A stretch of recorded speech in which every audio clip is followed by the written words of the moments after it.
Auspician este programa. ALZ Agro, Crow, Peláez y Asociados, Nucid Semillas, Sociedad Rural Venado Tuerto, RAGT Tobin, Cuichigaveglio Seguros y PCBA, Instituto de Promoción de la Carne Vacuna Argentina. Esta semana en Tranquera Abierta, panorama sanitario en maíz y trigo, manejo de enfermedades en soja, procesamiento de datos agronómicos y drones. Bienvenidos a una nueva edición de nuestro programa y vamos a comenzar con un capítulo que tiene que ver con los problemas sanitarios en los principales cultivos agrícolas. Estuvimos hablando con Roberto De Rossi del área de protección vegetal de la Universidad Católica de Córdoba, docente en esa institución, y él nos contaba acerca de algunos problemas, uno emergente, ¿no? Como la mancha blanca, en este caso en el cultivo de maíz. Bien, hace rato que está presente en Argentina, hace muchos años, nada más que el año pasado se le dieron condiciones que veníamos registrándola ya hace unos 3 o 4 años, que veníamos viendo que venían creciendo. Pero el año pasado realmente tuvo una expresión muy grande en distintas localidades de todo el país, que eso llamó atención, y con severidades realmente muy importantes. Es una enfermedad compleja porque es una bacteria que es la que empieza a hacer la sintomatología y un hongo termina de agravar la situación. Eso lleva a que el manejo sea muy dificultoso. Vi que los reportes eran más para el norte que para el área maicera central, pero hay que mirar con atención. Bien. Ya tuvimos Chicharrita con esa misma historia, ¿no? Sí, exactamente. Hay registros hacia el zona del sur, inclusive Villegas, Pergamino, también tuvieron, no con tanta presión, pero más relacionado a la fecha de siembra tardía que a la latitud, ¿sí? Es más relacionado a eso, condiciones que se dieron más tarde, en marzo, más lluviosidad, más días nublados, hizo que generara más condiciones para que se desarrollara. ¿Hay diferencia de comportamiento en híbridos? Bien, esa es una respuesta que este año te puedo decir que sí. Hasta el año pasado, como era muy esporádica y de baja presión, no se habían podido hacer scoring. Este año ya con varios semilleros, nosotros desde la universidad y otros grupos de fitopatología ya también la han podido medir, y ya de la genética que hoy tenemos precomercial y comercial, ya tenemos scoring y hay diferencia, y eso está bueno porque es la principal herramienta que tenemos para manejarla.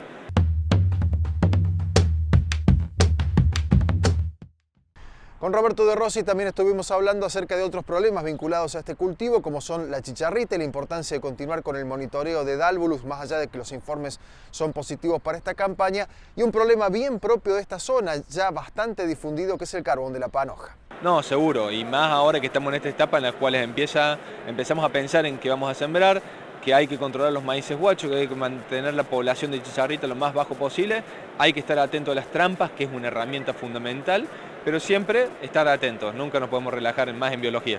¿Y el tema carbón? Carbón es preocupante hacia la zona núcleo, eso, estábamos hablando de enfermedades que son principalmente importantes en fecha de siembra tardía. En maíz, la enfermedad que hoy es muy preocupante y limitante es el carbón de la panoja en los materiales que se siembran temprano, principalmente en la región núcleo y sur. Entonces ahí es donde tenemos que poner más hincapié, porque suelos fríos es donde están induciéndose a que haya mayor incidencia final de carbón de la panoja. Ahí poner el foco en ese lado. Es tentador sembrar bien temprano. Es tentador, hoy estamos con humedad, si se dan buenas, ahí lo importante es la calidad de implantación. Si implantamos bien, el cultivo no tiene estreses, zafa mucho más rápido de alguna de estas patologías. Entonces, si hacemos las cosas bien y conociendo cuál es la historia del lote y si tuvo carbón de la panoja poniendo híbridos que hoy conocemos que tienen buen comportamiento, no deberían tener problemas.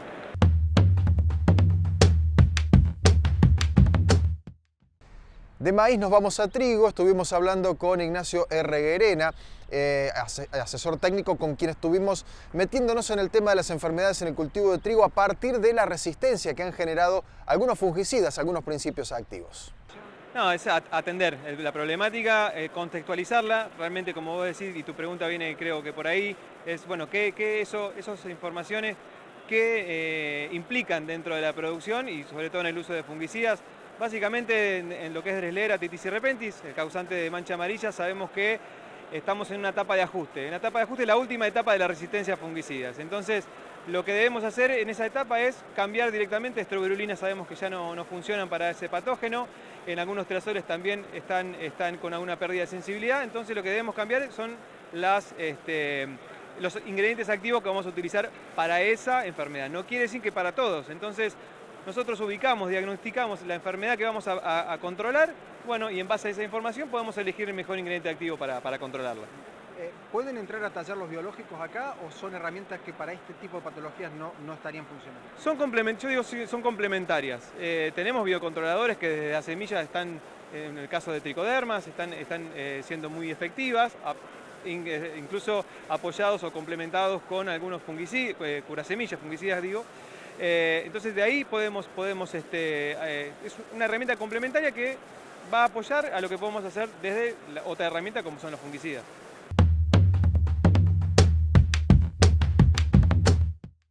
Con Ignacio Reguerena estuvimos hablando de la importancia del monitoreo y también de algunas enfermedades emergentes que pueden, o algunos problemas que no necesariamente son enfermedades, a veces son otro tipo de problemas que afectan al cultivo de trigo. La idea es, en esto y recalcarlo siempre, es el monitoreo. Hasta tanto tengamos otras técnicas para poder ahondar, desde el machine learning, de imágenes por drones y demás, hoy todavía tenemos que seguir en el lote, para poder adelantarnos y que esa aplicación, esa inversión que yo hago para controlar una enfermedad, sea que me retribuya de la mejor manera.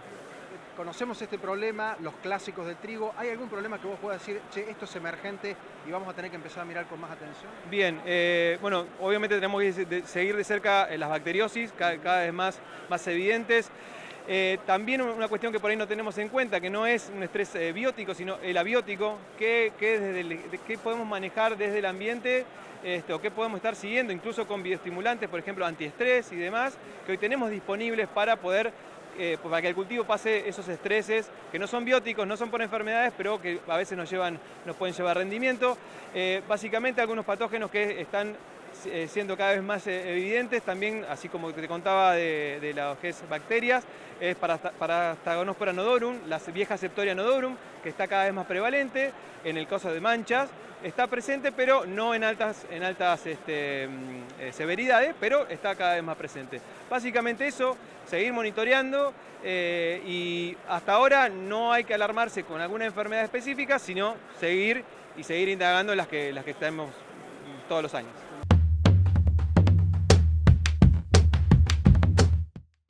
Hacemos la primera pausa en nuestro programa, ya sigue Tranquera Abierta.